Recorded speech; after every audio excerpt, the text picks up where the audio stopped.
अस्सलाम वालेकुम YouTube family की हाल चाल है। उम्मीद है तुसीं सारे ठीक होवोगे। तो मैं अज तुहानूं दसना चाहनी हाँ कि जिहड़ियां गावां दे विच बीमारी आई सीगी ते फोड़े निकले सी, कईयां दियां गावां मर गईयां, कईयां दा खाना पीना छुट गया, किसी दा कुछ काफ़ी आए सी इन्हां चीज़ां दे बारे च। ते जरा अहमद अल दिखाओ, इत्थे आके बहुत ज़्यादा शरारतां करदा वा। इनूं इस वजह तो मैं अंदर रखदी हाँ, अंदर ही रवे ताकि बाहर ना निकले तो ना इदां दियां हरकतां करे ताकि सट ना लगे। तो इन्हें जिहड़ी बीमारी सीगी इनू भी आई सी ओह, ते फिर असी इहदा घरेलू इलाज किया। सब तो पहले असी इत्थों जगह नूं साफ करवाते सीगे रोज़ की बुनियाद ते। हुण तुसीं वेखदे हो, तुसीं आखदे हो गंद हुंदा वा कहंदे ने, लेकिन उस टाइम असी इनू डेली बेस ते साफ करीदा सीगा। मैं अज भी तुहानूं साफ करते हुए दिखावांगी। तो फिर इनू मैं नवांदी सी रोज़ डेटोल पा के, निम के पत्ते जिहड़े ने उन्हां दा पानी पका के उहदे नाल इन्हां नूं रोज़ नवांदी सी। ते ओनू कल्ली है ना है नहीं तुसी भी नाल हुंदे सी, लेकिन फिर नाल मैं ओहदे निम दा पानी जिहड़ा वा ओह इनू पियांदी भी सी। ओहदे पीण दे नाल इनू बहुत जल्दी फर्क पिया। बहुत सारे मेरे ऐसे भरा ने, जेहड़ी भैणां ने जिन्हां ने गावां रखियां ने, बहुत ज़्यादा परेशान आ कि जदों बीमारी आंदी आ तो उन्हां दे जानवर जिहड़े ने ओह हराम हो जांदे ने। चलो मैं तुहानूं दिखानी आं सही हल है की सी। आ वेखो निम दे पत्ते, इन्हां निम के पत्तियां नूं मैं तोड़ लैंदी सी एवें करके, ते फिर इहनूं पानी दे विच पा के ते फिर इहनूं चंगी तरह पकांदी सी। विखाओ ना किवें इहनूं पकांदे सी। मैं दिखानी, मैं अज भी पकाया कि मैं किस तरह पकांदी सी।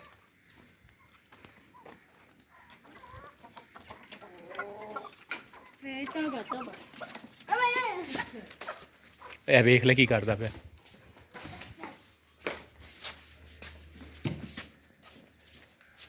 ए वेखो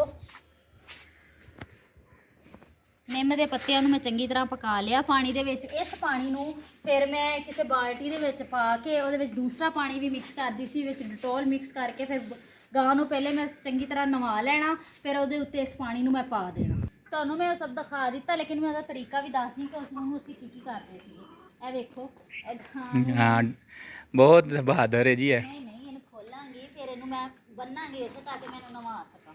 कदी भी ना गां दे सिंग नूं हੱਥ नहीं लाईदा हुंदा। अच्छा जिवें कहंदे बॉस दे अगों ते खोते दे पिछों नहीं नंगीदा हुंदा। इधर नहीं, उधर उधर उधर उधर बन।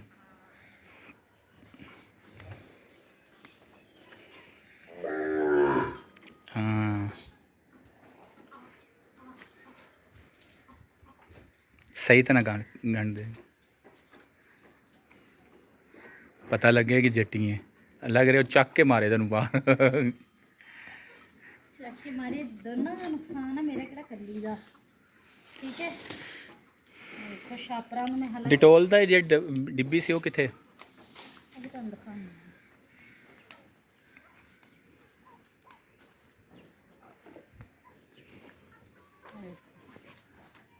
ये 2 ढक्कन सिर्फ मैं पांदी सी, पा के ते फिर मैं उन्होंने नवांदी सी। चलो स्टार्ट करो। मैं मोटर चलवा ली है। हमेशा इन्हों ठंडे पानी ना नवाना, जिदा इंसान वास्ते गर्मियों में ठंडा पानी जरूरी है ना, एवें ही जानवरों वास्ते भी जरूरी है। ए देखो पाइप मैं उधर लेके जावांगी। वो अंदर चला गया पानी। अल्हम्दुलिल्लाह, अल्लाह ताला ने मैंने बड़ा ज़हन दिता है। जी जी बहुत देन दिता है। आज जी हांडी ने पकाई है तो अगर तुम खुवा दें तो बहुत देन दिता है।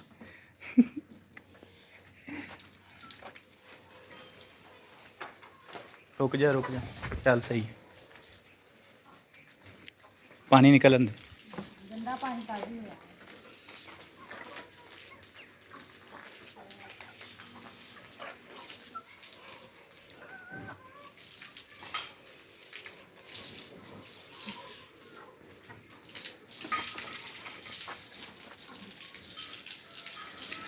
चंगी तरह नवा लेना है मैं। ठीक है, ये पहले जो बीमार सी ना, जो ज़्यादा इन मसला सी, उदों मैं रोज़ नवांदी सी, ते अज मैं तकरीबन 4 तो 5 दिन बाद नवा रही हूँ। ज़्यादा गंदी हुई तो हम माशाल्लाह ठीक हो गई है, लेकिन फिर भी इन्हें मैं नवांदी रहनी है कि कोई मसला ना हो दोबारा। अच्छा ये देखो ये मैल लथदी पई है। देखो देख रहे हो, ये जिमें इंसान के उत्ते मैल होंगी ना, इवें ये भी होंगी। तो पानी को बहुत डरती है। जानवर कोई भी होएगा पानी तो बहुत डरदा। ਤੇ ਖਾਸ ਤੌਰ ਤੇ ਕੰਨਾਂ ਦਾ ਖਿਆਲ ਰੱਖਣਾ, ਕੰਨਾਂ ਦੇ ਵਿੱਚ ਪਾਣੀ ਨਾ ਜਾਵੇ।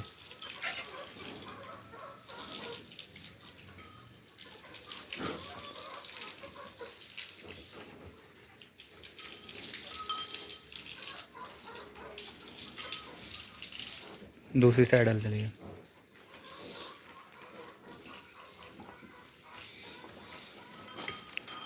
लो लो ਨਹੀਂ ਰਹੀ ਤੇ ਹਰੇ ਲਾਲ ਟੁੱਟ ਗਈ ਤੇ ਜੁੱਲੇ ਲਾਲ ਨਿਆਣੇ ਵਿੱਚ ਆਂਦੀ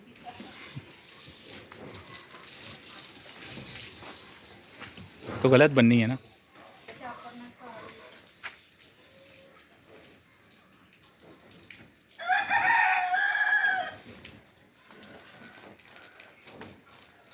ਇਹ ਸਾਡੀ ਸੁਲਤਾਨਾ